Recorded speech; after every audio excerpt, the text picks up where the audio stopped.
നിത്യം പിതാമ്പുത്രനും പരിശുദ്ധാത്മാവുമായ ത്രിയേകദൈവമേ, ഇതുവരെ വഴി നടത്തിയ അങ്ങയുടെ അനന്ത സ്നേഹത്തിനും കരുതലിനും ഞാൻ ഒത്തിരിയേറെ നന്ദിയും സ്തുതികളും അർപ്പിക്കുന്നു.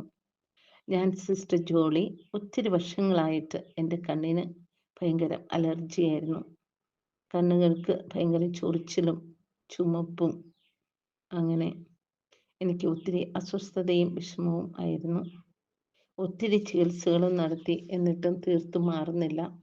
2 ആഴ്ച മുമ്പ് ഞാൻ വിക്ടർ ബ്രദറിനോട് പറഞ്ഞു ഇങ്ങനെ എൻ്റെ അസ്വസ്ഥതയെക്കുറിച്ച്. ബ്രദർ പ്രാർത്ഥിക്കാമെന്ന് പറഞ്ഞു.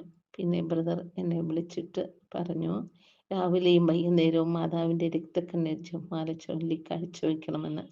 ഞാൻ അങ്ങനെ ചൊല്ലുന്നുണ്ടായിരുന്നു. ഇപ്പോൾ ഈശോയും മാതാവും എൻ്റെ കണ്ണിലെ എല്ലാ അസ്വസ്ഥതകളെയും എടുത്തു മാറ്റി പരിപൂർണ സൗഖ്യം തന്നു. ഈശോയ്ക്കും മാതാവിനും അതുപോലെ തന്നെ പ്രാർത്ഥിച്ച ബ്രദർ വിക്ടറിനും ഒത്തിരി നന്ദി. ഹല്ലേലൂയ. പ്രിയപ്പെട്ടവരെ, യേശു നാമത്തിൽ നമ്മൾ സാക്ഷ്യങ്ങൾ ശ്രവിക്കുമ്പോൾ ആ സാക്ഷ്യങ്ങൾ വ്യക്തിയിൽ നിന്നല്ല ഉടലെടുക്കുന്നത്, അത് ദൈവത്തിൻ്റെ കരുണയിൽ നിന്നാണ്.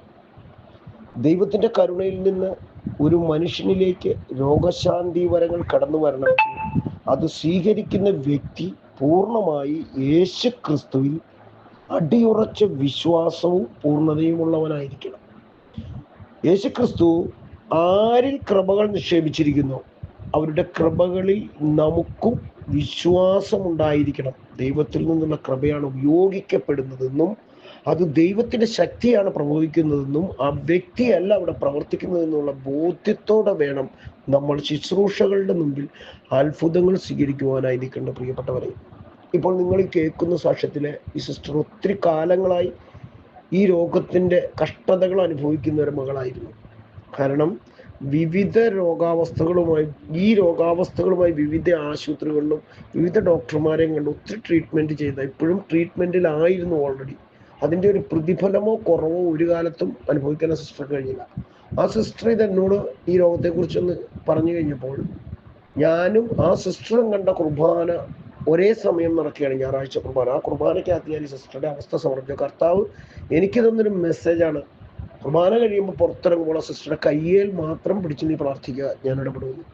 എൻ്റെ പ്രിയപ്പെട്ടവരെ, ആ സിസ്റ്റർക്ക് അത് വിശ്വാസവും ഉണ്ടായിരുന്നു. ആ സിസ്റ്ററിനോട് നേരത്തെ മുതലേ പ്രാർത്ഥിക്കാൻ വേണ്ടി പറഞ്ഞിട്ടുണ്ടായിരുന്നു. ഈ കാര്യത്തിൽ ഞാൻ സിസ്റ്ററോട് പ്രാർത്ഥിക്കാൻ വേണ്ടി ചില പരിശുദ്ധാത്മാവിൻ്റെ മെസ്സേജുകൾ കൊടുത്ത് ഇങ്ങനെ പ്രാർത്ഥിക്കണമെന്ന്. അത് എല്ലാവർക്കും കിട്ടുന്നതല്ല പ്രിയപ്പെട്ടവരെ, അർഹതയുള്ളവന് പറഞ്ഞു കൊടുക്കാൻ കിട്ടുന്ന സാധനമാണെന്ന് മനസ്സിലാക്കിക്കൊണ്ട് വേണം നമ്മൾ ഈ സാക്ഷ്യങ്ങൾ കേൾക്കാൻ. ഇതൊരു വ്യക്തി കൊടുക്കുന്നതല്ല, യേശുക്രിസ്തു നേരിട്ട് കൊടുക്കുന്നതാണ്. അത് നമ്മൾ മനസ്സിലാക്കണം. ആ പറഞ്ഞതുപോലെ കുർബാന കഴിഞ്ഞപ്പോൾ സിസ്റ്ററിൻ്റെ ഒക്കെ സിസ്റ്റർ നമുക്കൊന്ന് കയ്യെ പിടിച്ചൊന്ന് പ്രാർത്ഥിക്കാം, കൈ തരുമെന്ന് വെച്ചാൽ കയ്യെ പിടിച്ചു, ചുമ്മാ കയ്യിൽ പിടിച്ച് പ്രാർത്ഥിച്ചു, പ്രവർത്തിച്ചു. ഞാൻ സിസ്റ്ററോട് പറഞ്ഞു സാക്ഷ്യം കൊടുക്കുമെന്ന് പറഞ്ഞു. എന്നാൽ പൊക്കോളാൻ പറഞ്ഞു. അത്രേ ഉള്ളൂ ഞാൻ അവിടെ ചെയ്ത റോള്. പക്ഷെ പ്രവർത്തിച്ചത് ആരാണ്? കർത്താവാണ്. അത് ബോധ്യവും സ്വീകരിക്കുന്നവൻ ആഴമായ വിശ്വാസവും വിശുദ്ധിയും വേണം. അവിടെയാണ് അത്ഭുതം പ്രവർത്തിക്കുന്നത്. നിങ്ങൾ അത് മനസ്സിലാക്കിക്കൊണ്ട് വേണം അത്ഭുതങ്ങളെ നിങ്ങൾ കാണാനും സ്വീകരിക്കുവാനും. വ്യക്തിയുടെ പ്രാതിനിധ്യമോ നിങ്ങൾ ചെല്ലുന്ന സ്ഥലത്തെ പ്രാതിനിധ്യമോ അല്ല, നിങ്ങളുടെ പൂർണ്ണതയിൽ നിന്നാണ് അവിടെ ദൈവം പ്രവർത്തിക്കുന്നത്, അല്ലെങ്കിൽ പരിശുദ്ധ അമ്മയുടെ മധ്യസ്ഥാൽ പ്രവർത്തിക്കുന്നതെന്ന് ഓർമ്മയോടെ സാക്ഷ്യങ്ങളെ ഉൾക്കൊള്ളണം. ഹല്ലേലൂയ.